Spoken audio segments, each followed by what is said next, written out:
इस वायर में 2 एम्पियर का करंट फ्लो हो रहा है, 2 मीटर लेंथ है, मैग्नेटिक फील्ड क्रॉस नेचर का है, 10 टेस्ला, फोर्स निकालना है।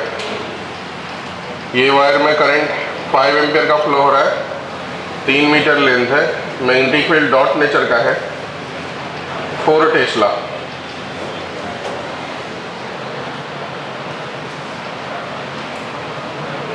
एक metre, 3 metre, 1 metre, current flow हो रहा है 2 एम्पियर, मैग्नेटिक फील्ड है क्रॉस नेचर, 10 टेस्ला।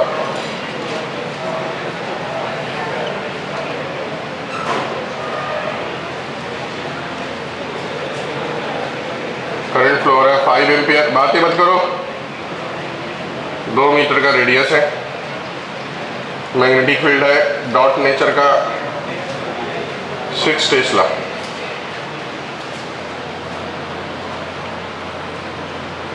ये वायर है, 2 एम्पियर का करंट है, 2 मीटर लेंथ है, मैग्नेटिक फील्ड इधर की तरफ है, 6 टेस्ला। ये वायर है, 2 एम्पियर का करंट है, 4 मीटर लेंथ है, मैग्नेटिक फील्ड भी इधर की तरफ ही है, 8 टेस्ला।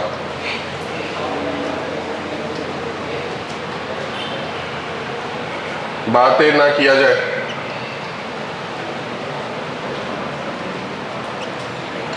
एक मीटर, 1 मीटर, 3 मीटर, 3 मीटर का रेडियस है, करंट फ्लो हो रहा है 4 ampere, magnetic field cross nature का, 10 टेस्ला।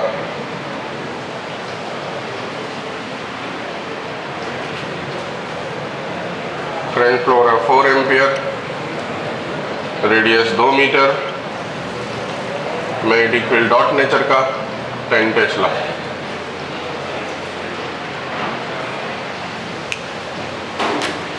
जल्दी जल्दी बनाए तो।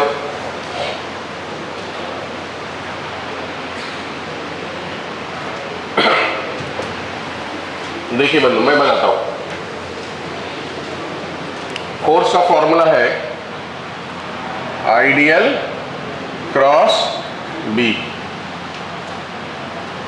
बराबर।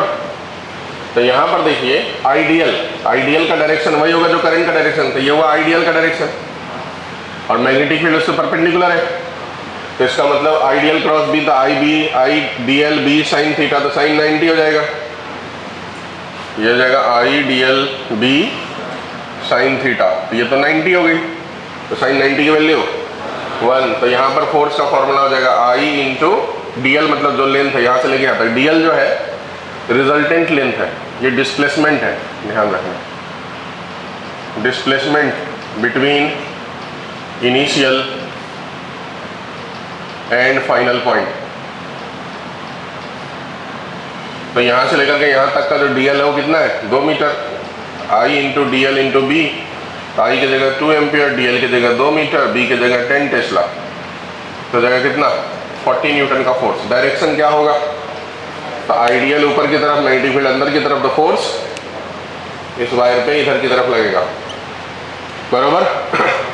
अब देखो इसको निकालते हैं, तो यहाँ से लेकर के यहाँ तक का लेंथ हो गया, ये मैग्नेटिक फील्ड परपेंडिकुलर, तो यहाँ पर भी थीटा 90, तो फोर्स इक्वल हो जाएगा आई की वैल्यू 5 एम्पियर, डीएल की जगह 3 metre, magnetic field 4 tesla, 60 newton का फोर्स लगा। डायरेक्शन ऐसा है करंट, सभी लोग करो, मैग्नेटिक फील्ड बाहर की तरफ, फोर्स किधर आया, नीचे की तरफ, तो ये डायरेक्शन हुआ फोर्स का। उसी तरीके से इसमें करेंगे, तो देखो इसमें इनिशियल और फाइनल पॉइंट के बीच का डिस्टेंस, इसमें जो डिस्टेंस है वो इनिशियल ये हुआ, फाइनल ये हुआ, तो ये हुआ डीएल। ध्यान रहे, इसमें कैलकुलेशन में मिस्टेक हो सकते हैं। यहाँ पर भी मैग्नेटिक फील्ड परपेंडिकुलर है, तो फोर्स हो जाएगा आई की जगह 2 एम्पियर, डीएल की जगह अगर आप लेंगे 1 into plus 3 plus 1, 5 metre into 10, तो ये बात गलत हो जाएगा। लेना है करंट इंटू डीएल की जगह ये वाला लेना है, कितना 3 मीटर, 3 मीटर इंटू 10, 60 न्यूटन का फोर्स। डायरेक्शन, तो डायरेक्शन देखो इनिशियल और फाइनल पॉइंट के बीच में सेंस ऑफ करंट कौन सा, यहाँ से वहाँ जा रहा है, इसका मतलब ये वाला सेंस हुआ करंट का, तो इस सेंस के हिसाब से डायरेक्शन तय करो। आइडियल क्रॉस बी किधर आया, इस पूरा पे फोर्स नीचे की तरफ, ठीक है। सेम काम यहाँ पर, अब तो आप कर पाओगे, करो। अब देखो इसमें फोर्स इक्वल टू हो जाएगा I 5 एम्पियर। यहाँ पर पाई आर यूज करेंगे कि 2R यूज करेंगे?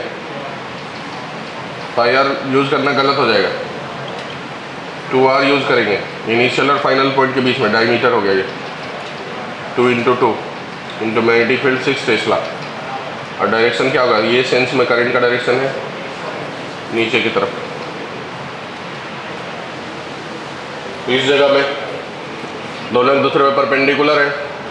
I की वैल्यू 2, L की वैल्यू 2, B की वैल्यू 6 टेस्ला। डायरेक्शंस ये डॉट नेचर का होगा फोर्स। इस वाले में 0 हो जाएंगे क्योंकि थीटा 0 डिग्री हो गया, तो फोर्स भी 0। ये वाले में इनिशियल पॉइंट यहाँ है, फाइनल पॉइंट यहाँ है, तो फोर्स निकालने के लिए क्या करेंगे बताओ? I की जगह 4 एम्पियर, लेंथ की जगह क्या यूज करेंगे? 3, 3, 6, 7, 8 into magnetic field 10 Tesla. Direction sense of current ये हुआ, तो पूरा लूप में जो फोर्स लग रहा है वो ऊपर की तरफ लग रहा है। इस वाले में देखो लूप कंप्लीट हो गई, इनिशियल पॉइंट और फाइनल पॉइंट सेम हो जाएगा, तो DL की वैल्यू 0 बराबर। तो यहाँ फोर्स की वैल्यू क्या हो जाएगी? नेट फोर्स की वैल्यू 0 हो जाएगी।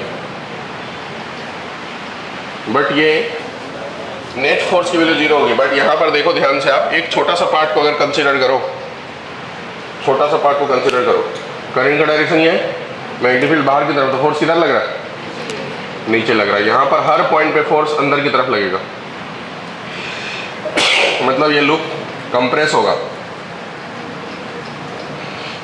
क्लोज लूप या तो कंप्रेस होते हैं या एक्सपेंड होते हैं। नेट रिजल्टेंट फोर्स 0, क्योंकि सभी का वेक्टर सम क्या हो जाएगा? 0। बट ये क्या होगा? कंप्रेस। इस तरीके से दूसरा लूप मैं दे देता हूँ, इसमें करंट का डायरेक्शन बदल दिया, मैग्नेटिक फील्ड डॉट नेचर का कर दिया। अब देखो ये एक्सपेंड होगा, छोटा सा पार्ट कंसिडर करो, फोर्स इस पे सब जगह बाहर की तरफ रेडियल डायरेक्शन में आउटवर्ड, तो नेट रिजल्टेंट फोर्स क्या हो जाएगा? F नेट की वैल्यू कितनी हो जाएगी? 0। लेकिन ये क्या हो रहा है? एक्सपांड हो रहा है, ठीक है। इसमें टेंशन बोलेगा, अब एक्सपैंड या कंप्रेस होगा तो इस रिंग के अंदर टेंशन होगा कि नहीं होगा? होगा ना। तो वो सवाल भी आता है, वो मैं बाद में कराऊंगा, पहले थोड़ा पढ़ा दूँ कि रिंग के अंदर नेट फोर्स तो 0 हो जाएगा। फोर्स पूछेगा तो आंसर है 0। क्लोज लूप पे फोर्स 0 हो जाता है, लेकिन टेंशन जनरेट होता है उसमें, एक्सपैंड या कंप्रेस करने के चक्कर में टेंशन क्रिएट होता है। ये बात सभी को समझ गया? कितने लोगों को समझाइए पूरा फोर्स का कैलकुलेशन? ठीक है, चलो लिखो next. Torque on loop, torque on current carrying loop, torque on current carrying loop.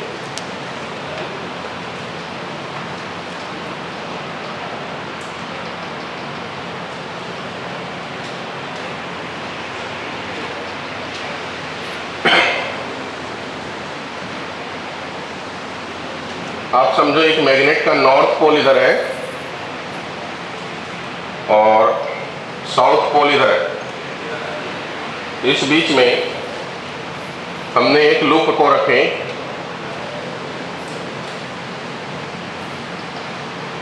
जिसमें हम करंट फ्लो कराएंगे।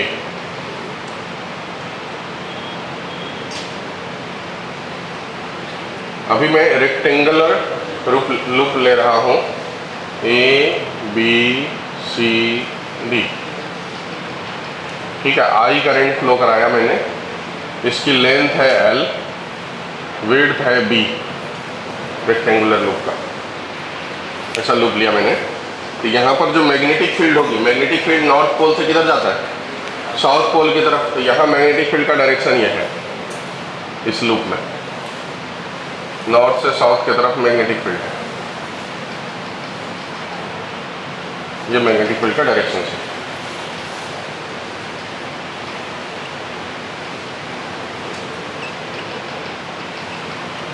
अब इस मैग्नेटिक फील्ड की वजह से और इस वायर में होने वाले फ्लो ऑफ करंट की वजह से अब सोच के देखो कि वायर ए बी पे फोर्स कितना लगेगा, ए से लेके बी तक फोर्स कितना लगेगा। क्या वायर ए बी पे मैग्नेटिक फील्ड परपेंडिकुलर है? वायर ए बी पे मैग्नेटिक फील्ड परपेंडिकुलर है। परपेंडिकुलर है तो साइन थीटा तो 1 हो जाएगा, तो आई एल बी लगाएंगे। आई मतलब करंट, एल का मतलब लेंथ ए बी का, और मैग्नेटिक फील्ड की वैल्यू अगर बी है तो force on wire A B हो जाएगा I into length into magnetic field B. अब इसका डायरेक्शन क्या होगा बताओ तो? मैग्नेटिक फील्ड का डायरेक्शन ये है और करंट का डायरेक्शन ये, तो फोर्स का डायरेक्शन क्या होगा बताइए तो? क्रॉस। तो इस पे जो फोर्स लग रहा है वो कैसे नेचर का लग रहा है? क्रॉस नेचर का, क्रॉस नेचर का। अब देखो ध्यान से, फोर्स ऑन वायर BC,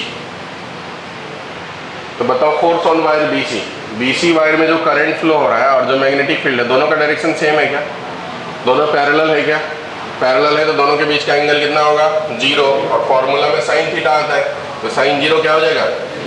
0। तो वायर BC के ऊपर कोई फोर्स नहीं लगेगा। उसी तरीके से फोर्स ऑन वायर CD निकालते हैं, तो C से लेकर D तक करंट इधर है, मैग्नेटिक फील्ड इधर है, दोनों आपस में परपेंडिकुलर है, तो यहाँ ILB लगेगा। तो कितना करंट है इसमें? I, लेंथ इसकी कितनी है? L, मैग्नेटिक फील्ड B, तो I into L into B। ठीक है। अब nature of force, direction of force, current ऐसे नीचे की तरफ, मैग्नेटिक फील्ड इधर की तरफ, तो फोर्स किधर की तरफ आया? बाहर की तरफ। तो यहाँ जो नेचर ऑफ फोर्स आया वो कौन सा डायरेक्शन का आया? डॉट नेचर का। अब D से लेके A तक फोर्स ऑन DA, बताओ क्या हो जाएगा? 0। तो इस लूप के ऊपर 2 पार्ट में फोर्स लग रहा है, 2 पार्ट में फोर्स नहीं लग रहा है, तो ये ऐसा ही हुआ। देखो ये मान लो कि लूप है, इस लूप के ये वाले पार्ट में फोर्स लग रहा है और ये वाले पार्ट में फोर्स लग रहा है, इस वाले पार्ट पे फोर्स नहीं है और ये वाले पार्ट पे भी फोर्स नहीं है, तो क्या होगा? ये वाले पार्ट पे फोर्स किधर? अंदर की तरफ, और ये वाले पार्ट पे फोर्स किधर है? बाहर की तरफ।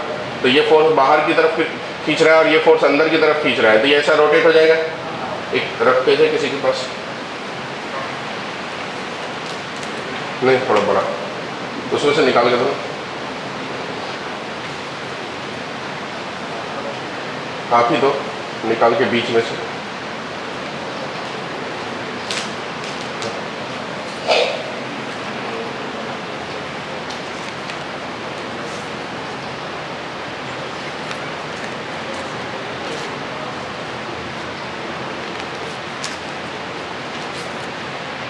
ऐसे समझो, ये एक लूप है करंट के लिए, ठीक है? ये फ्रेम मैंने लगाया, इसमें करंट फ्लो है, इस वाले वायर में करंट किधर फ्लो हो रहे हैं?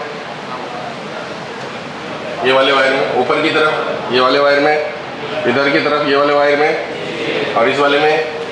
तो ये वाले पे कोई फोर्स और इस वाले पे कोई फोर्स, फोर्स इस पे लग रहा है किधर की तरफ, और इस वाले पे फोर्स बाहर की तरफ। तो जैसे मान लीजिए इस पे फोर्स बाहर की तरफ लगेगा, ऐसे फेस घूमेगा कि नहीं घूमेगा? और ये अंदर की तरफ, बराबर।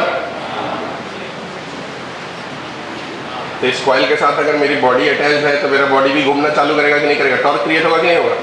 यही टॉर्क की वजह से मोटर काम करता है और फैन जो है जैसे रोटेट हो रहा है, उसके पीछे का कारण यही है।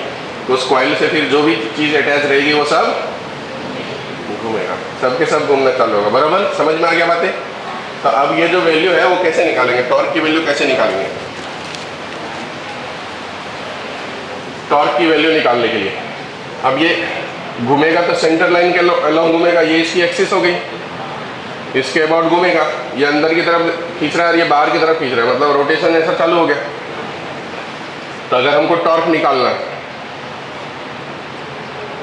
तो ये वाला फोर्स इस एक्सिस से कितना टॉर्क क्रिएट करेगा? फोर्स इंटू ये लेंथ, तो force into B/2, force into B/2, I into L into B into B/2।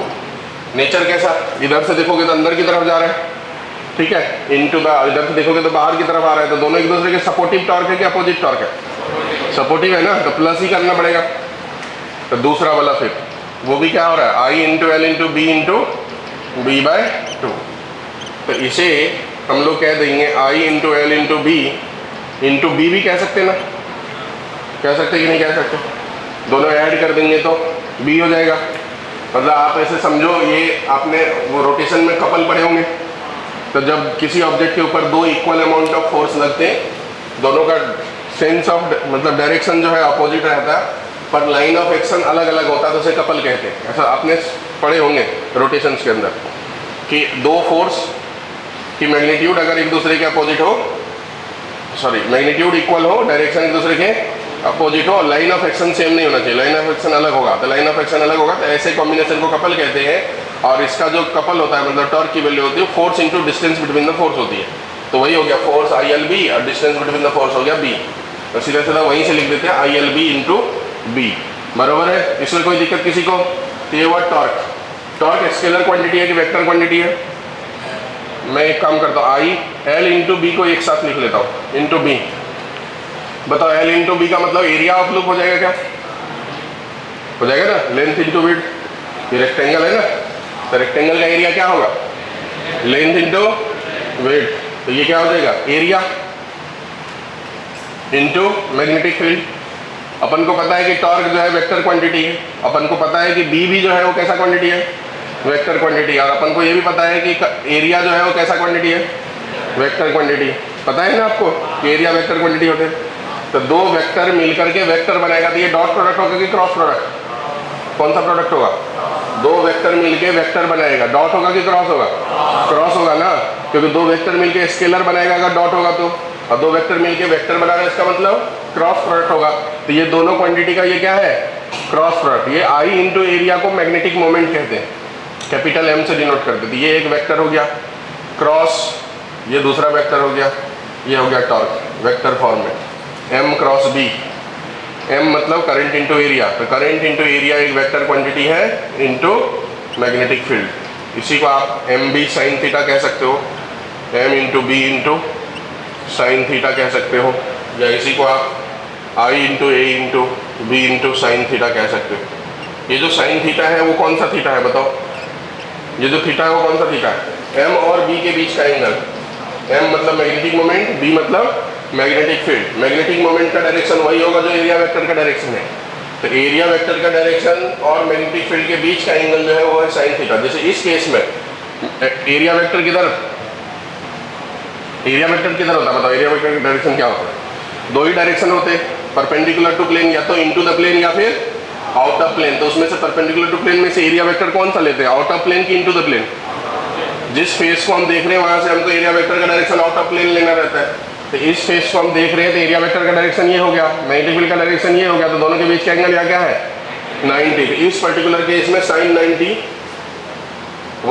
मतलब आप डायरेक्ट मैग्नीट्यूड M और B भी लिख सकते थे। लेकिन कभी दूसरा केस होगा कि मैग्नेटिक फील्ड इस डायरेक्शन में है, लूप ऐसा रखने के बजाय लूप को ऐसा रख दिए एक एंगल पे, तब इस केस में लूप का जो एरिया वेक्टर होगा वो इस एंगल पे होगा, और मैग्नेटिक फील्ड ऐसे है तो बीच में फिर एंगल बनेंगे, तब उस केस में इसकी जरूरत पड़ेगी। ठीक है, अब जब एरिया वेक्टर और मैग्नेटिक फील्ड एक दूसरे के साथ पैरेलल हो जाए, मैं जो बोल रहा हूँ आप लोगों को समझ रहा है?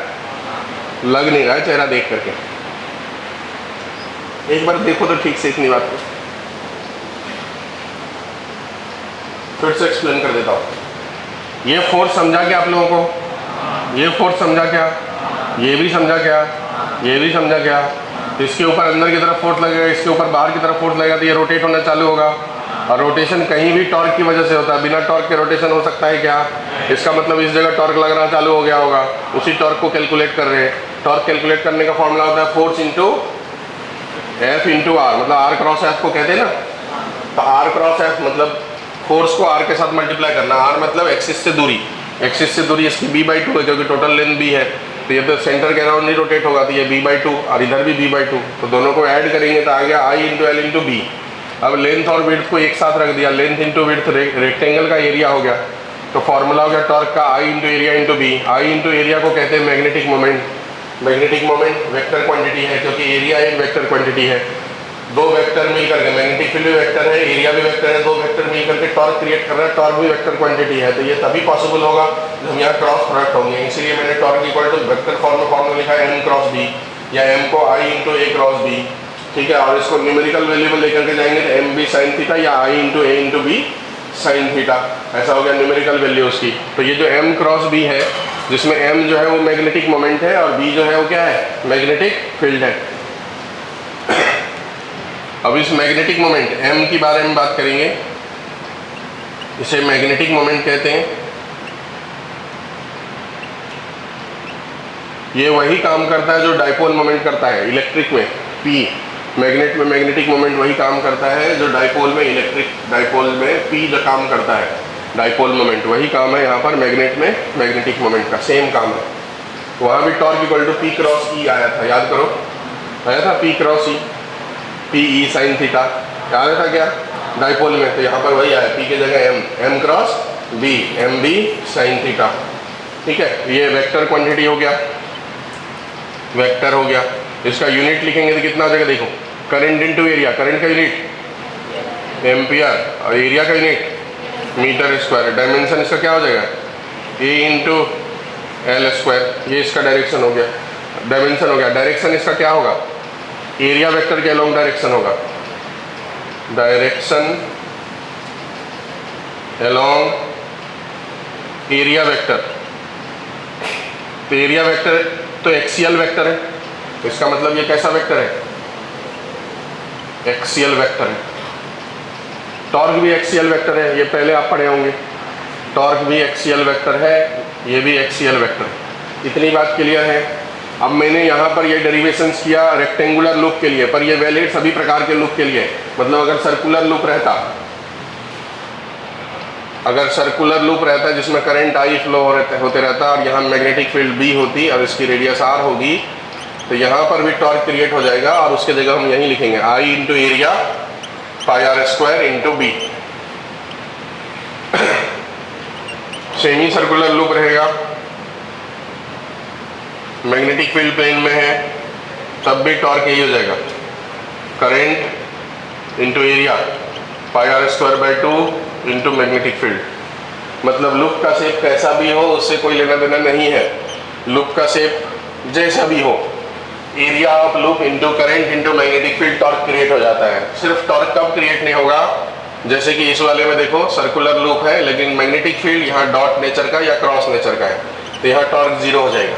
क्या हो जाएगा, जीरो, क्योंकि एरिया वेक्टर बाहर की तरफ, मैग्नेटिक फील्ड अंदर की तरफ, तो यहाँ थीटा कितना हो गया 180 और साइन 180 क्या हो जाएगा, जीरो, इसलिए टॉर्क जीरो हो जाएगा। उसी तरीके से स्क्वायर लूप भी ले लेता हूँ, करंट की वैल्यू आई, मैग्नेटिक फील्ड यहाँ जो है डॉट नेचर का, तो इस जगह में भी टॉर्क क्या हो जाएगा, जीरो, क्योंकि लूप पे परपेंडिकुलर है मैग्नेटिक फील्ड और एरिया वेक्टर भी परपेंडिकुलर है, तो दोनों के बीच का एंगल हो गया यहाँ पर 0 डिग्री और साइन जीरो क्या होता है, जीरो, तो टॉर्क की वैल्यू क्या हो जाएगी, जीरो। तो ये दोनों केस में टॉर्क नहीं लगेगा जब, कब, या तो magnetic field into the plane हो लूप के या फिर आउट ऑफ प्लेन हो लूप के, दोनों सिचुएशन में टॉर्क नहीं लगेगा, बाकी सभी सिचुएशन में टॉर्क की वैल्यू लगेगी। अगर इन प्लेन होगा मैग्नेटिक फील्ड, लूप के प्लेन में होगा तब थीटा 90 लेना, साइन 91 ले लेना, लेकिन इन प्लेन अगर मैग्नेटिक फील्ड नहीं रहेगा तो उस सिचुएशंस में फिर थीटा की वैल्यू जो रहेगी वो लेना पड़ेगा। मतलब मान लो कि लूप ऐसा है और मैग्नेटिक फील्ड जो है इन प्लेन ऐसा नहीं होने के बजाय ऐसा हो गया, तो इस केस में मान लो,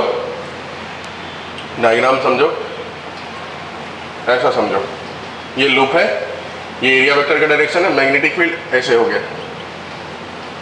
प्लेन के साथ बोल दिया 30 डिग्री, तो इस केस में क्या करना पड़ेगा, torque equal to current into area, ठीक है, इंटू बी इंटू साइन, क्या करना पड़ेगा 60 डिग्री, क्योंकि एरिया वेक्टर तो ये है, तो एरिया वेक्टर के साथ एंगल जो होगा वो लेना पड़ेगा, मतलब 60 डिग्री लेना पड़ेगा ऐसा। तो आपको ये बात समझ में आ गया कि अगर इन प्लेन होगा मैग्नेटिक फील्ड तो torque maximum, perpendicular to plane रहेगा मैग्नेटिक फील्ड तो टॉर्क जीरो, और दूसरे सिचुएशंस में एरिया वेक्टर और मैग्नेटिक फील्ड का जो एंगल है वो साइन थीटा के फॉर्म में ले लेना है, current into area into magnetic field के साथ, बरोबर है। चलिए इतनी बातें लिखें।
क्वेश्चन लिखो, हो गया हो तो क्वेश्चन लिखो।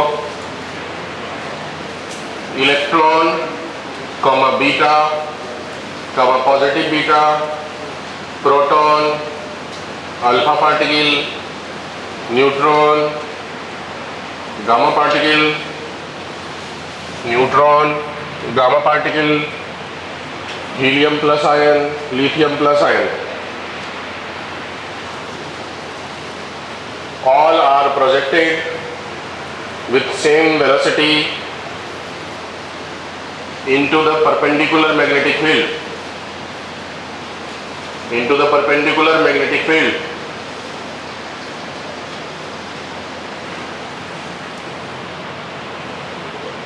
Identify their track of motion.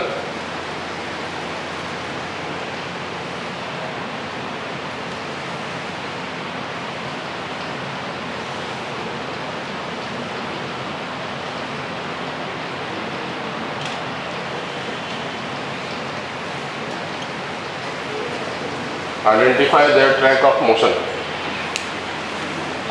किसका ट्रैक कौन सा है ये आइडेंटिफाई करना, डायग्राम बना।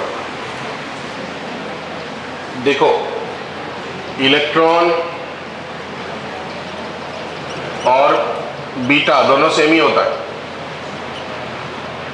बीटा का मतलब होता है नेगेटिव बीटा, नेगेटिव बीटा। अगर बीटा सिर्फ बोला गया तो नेगेटिव बीटा, और पॉजिटिव दे दिया तो उसका मतलब पॉजिट्रॉन होता है।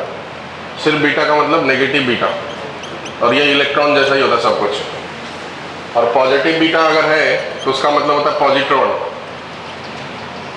पॉजिट्रॉन कहने का मतलब मास इलेक्ट्रॉन के जैसा 9.1 10⁻³ kg, और चार्ज प्रोटॉन के जैसा +1.6 10⁻⁻19 कूलम। ये है पॉजिट्रॉन।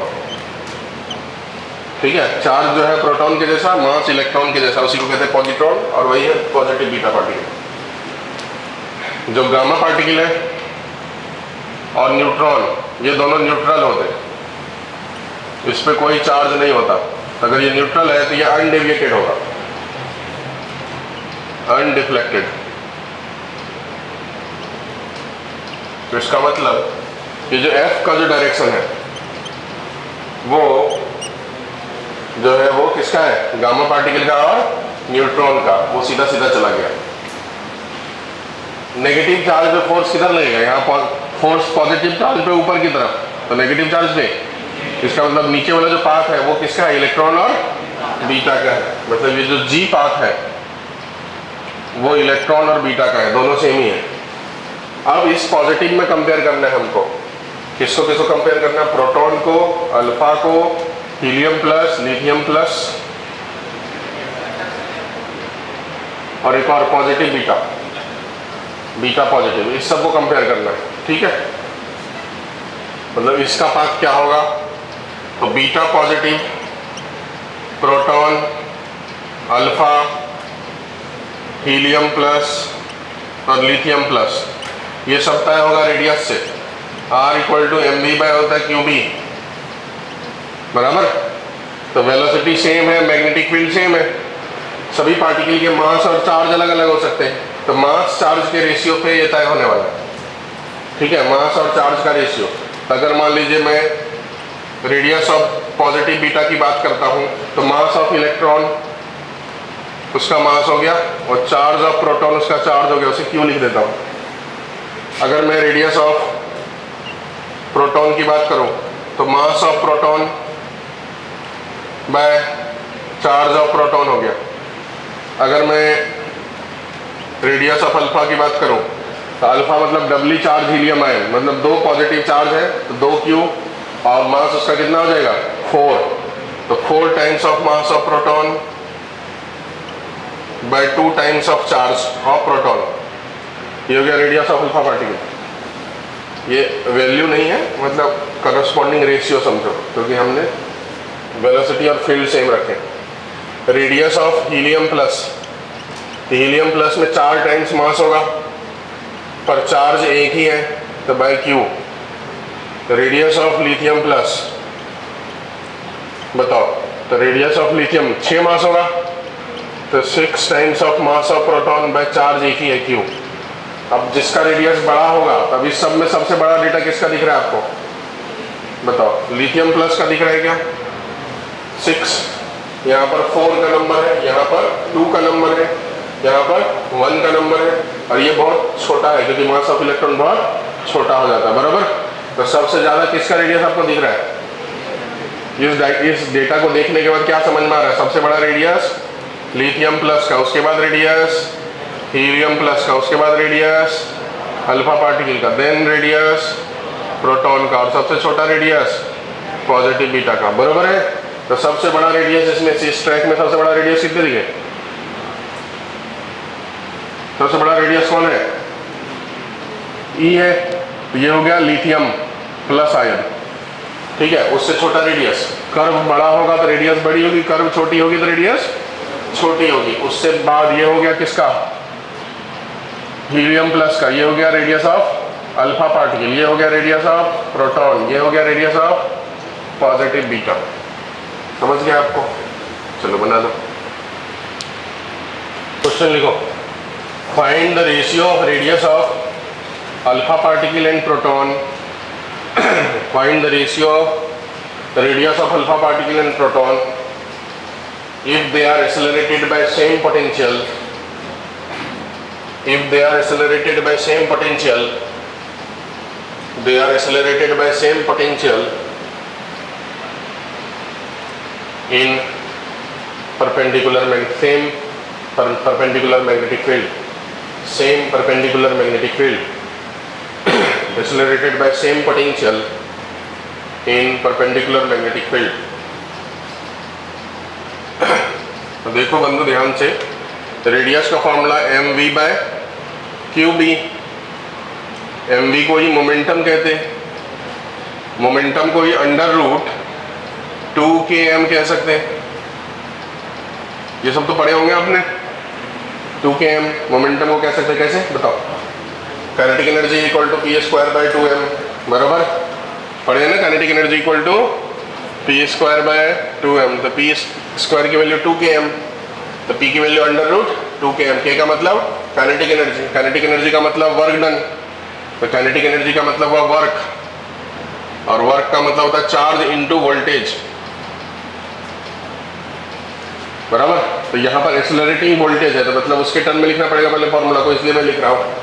तो k को बदल दूंगा अंडर रूट 2 इंटू k की जगह charge into voltage into m by q B, ठीक है। अब यहाँ से q एक कैंसिल हो गया, तो ये हो जाएगा 1 बाय बी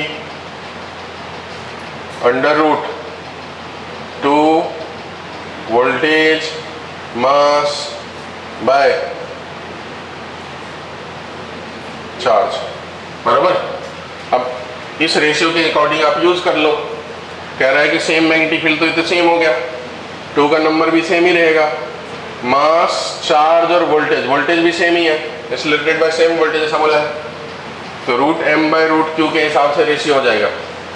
तो रेडियस ऑफ मतलब r प्रोपोर्शनल टू हो गया root of mass by root of charge. तो radius of alpha by radius of proton equal to mass of alpha by mass of proton into charge के साथ inverse relation है, तो charge of proton ऊपर, charge of alpha नीचे, ठीक है। अब इसका आंसर देख लो, कर पाओगे इसके आगे कि नहीं कर पाओगे?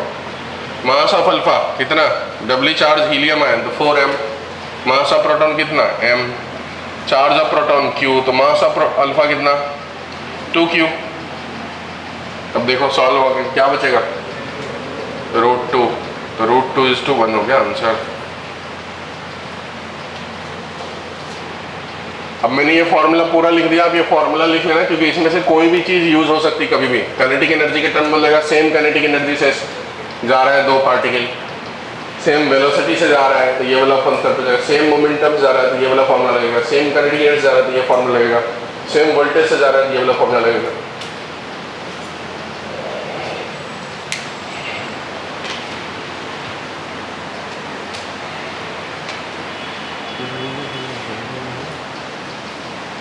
आज बस इतना है, फिर कल करते हैं।